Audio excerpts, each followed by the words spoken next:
क्योंकि उन्हें सृष्टि रचना का ज्ञान नहीं था कि वह परमात्मा किस तरह काल के साथ वचनबद्ध है और समर्थ होते हुए भी एक आम संत की तरह भूमिका करके यह अनमोल भक्ति और मंत्र देकर हमें सतलोक ले जाने की तैयारियां करवा रहा है। लेकिन यह हमारी पुरानी आदत रही है कि गलती हमारी और दोष दूसरे पर।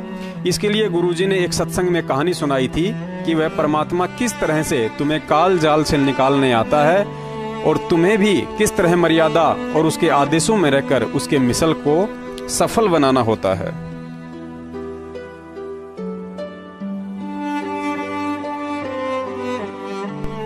एक समय एक राजा का पुत्र अपने साथियों के साथ खेलते खेलते जंगल में दूर चला गया।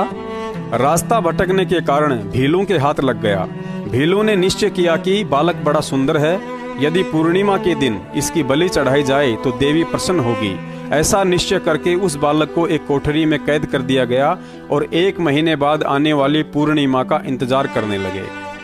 उधर अपने पुत्र की नादानी और इस समूची घटना का राजा को पता चला तो उसने एक ऐसे व्यक्ति को महल में बुलाया जो उसे 1 महीने के अंदर अंदर भीलों की भाषा और उनके रीति रिवाज समझा सके। ऐसा ही हुआ। राजा कुछ ही दिनों में भीलों के मध्य जाने को तैयार हो चुका था।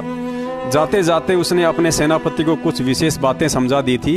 अगले ही दिन राजा भीलों जैसी वेशभूषा के साथ जंगल में उनके मध्य था और कुछ ही दिनों में उनसे ऐसा घुल मिल गया जैसे उनका दूर का रिश्तेदार हो। अपने चातुर्य के चलते राजा भीलों के मुखिया का चहेता बन गया था। एक दिन राजा ने मुखिया से बलि चढ़ाए जाने वाले उस बच्चे से मिलने की इच्छा जाहिर की तो मुखिया ने विश्वास के चलते राजा को चाबी दे दी। राजा ने कोठरी का ताला खोला।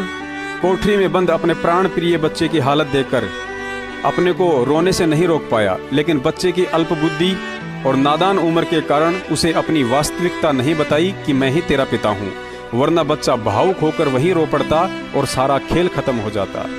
राजा ने अपने बच्चे को हिम्मत देते हुए कहा कि चिंता ना करो, मैं इन बाकी लोगों की तरह निर्दयी नहीं हूँ, मैं तुम्हारा साथी हूँ। यदि तुम मेरे कहे अनुसार चलोगे तो मैं तुम्हें यहाँ मौत से निकालकर सुरक्षित अपने पिता के पास पहुँचा सकता हूँ। लड़के को विश्वास तो नहीं हुआ, लेकिन कोई और दूर तक रास्ता भी नजर नहीं आ रहा था। लड़के ने अपनी स्वीकृति दे दी। उधर जैसे ही बलि चढ़ाने का समय आया तो उससे 1 दिन पहले अपनी परंपरा अनुसार सभी भीलों ने जश्न मनाते हुए जमकर सुरापान किया। राजा ने भी मौके का फायदा उठाकर खाने में बेहोशी की दवा मिला दी। कुछ ही समय में सभी भील कुछ तो नशे में और कुछ बेहोशी के चलते जमीन पर निढाल पड़े थे। राजा का इशारा पाते ही भयभीत बच्चा बिना किसी शोर शराबे के राजा का हाथ पकड़कर वहां से निकल लिया। राजा बिना रुके गड्ढों और कंटीली झाड़ियों की मार सहते सहते अनवरत दौड़ता रहा। कुछ ही घंटों में वे दोनों पिता पुत्र भीलों की सीमा से बाहर थे, जहां सेनापति हजारों सैनिकों के साथ राजा के स्वागत के लिए खड़ा था। महल में जाने के बाद जब राजा ने अपने बच्चे के सामने अपनी भीलों वाली वेशभूषा उतारी, हाथ मुंह धोया, तो बच्चे का उससे लिपटकर रो रो कर बुरा हाल था। उसे एक झटके में सारा खेल समझ में आ गया कि मेरी नादानी के चलते पिताजी ने अपनी जान जोखिम में डालकर कैसे मेरे प्राणों की रक्षा की है, और यदि मैं इनकी बात नहीं मानता और इनके कहे अनुसार नहीं चलता तो भीलों के हाथों में भी मारा जाता और पिताजी के प्राणों को भी संकट में डाल देता।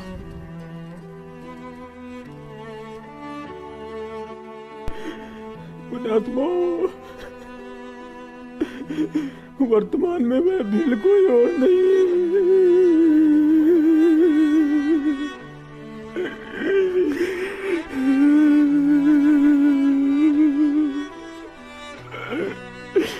हम नादानों का ध्यान पिता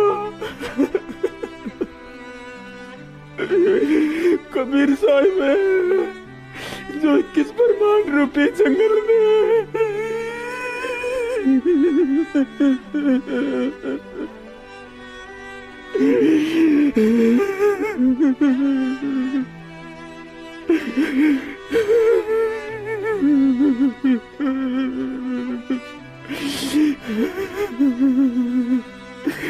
भीलों के निर्दयी मुखिया काल की बलि से अपने बच्चों को बचाने के लिए संत रामपाल जी महाराज जी के रूप में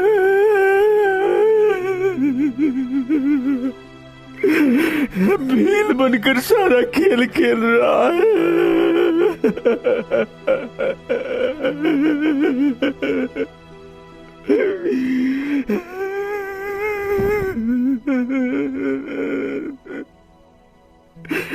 बंदी छोड़, माफ करना, हम ना छको। हमारे कारण आपको कितने दुख झेलने पड़ते हैं मालिक।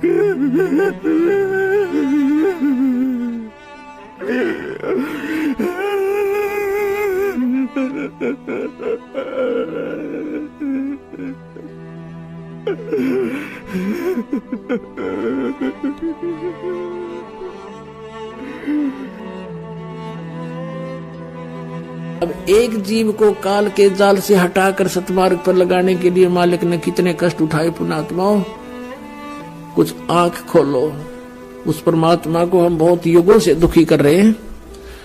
अब समय आ गया यहाँ से निकलने का। पुण्यात्माओं, इसके अलावा समझदार को इशारा काफी है। 2006 करोथा कांड में जेल जाकर रिमांड के दौरान जेल में झाड़ू निकाली, छाती के बाल तक उखड़वाए। 2014 बरवाला कांड के बाद हिसार जेल में कई बार रिमांड सहन किया। दांतों में दर्द के चलते रोटी को पानी में भिगो भिगो कर उसे नरम कर कर खाते रही। टूटी फर्श की कोठरी में मैली कुचेली गुदड़ी बिछाकर भरी सर्दी में मात्र एक कंबल ही ओढ़कर सोते रही। लेकिन अपने बच्चों को रुलाने के लिए कभी भी ये नहीं कहा कि मैं यहाँ दुखी हूँ, मुझे परेशान किया जाता है। हमेशा यही कहा कि बच्चों, मैं ठीक हूँ और तुम विश्वास के साथ भक्ति में लगे रहो, परमात्मा सब ठीक करेगा। ये सारा खेल परमात्मा का है।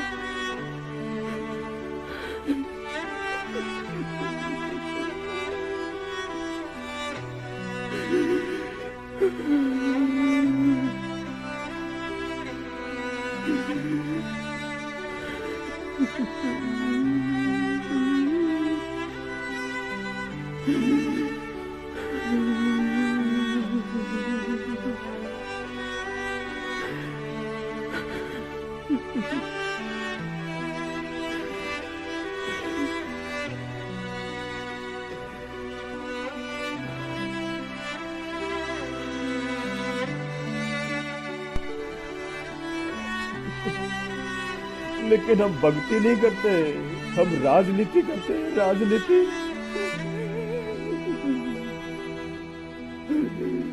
कांग्रेस को वोट डालने की राजनीति।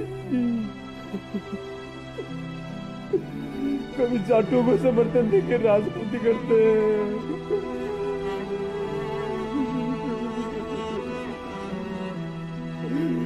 कभी रोडवेज वालों को समर्थन देकर राजनीति करते हैं,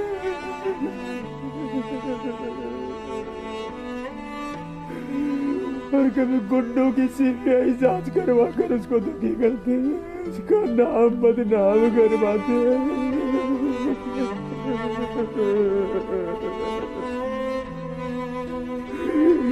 और उन्हीं गद्दारों को ज्योति और दान का पैसा देते करते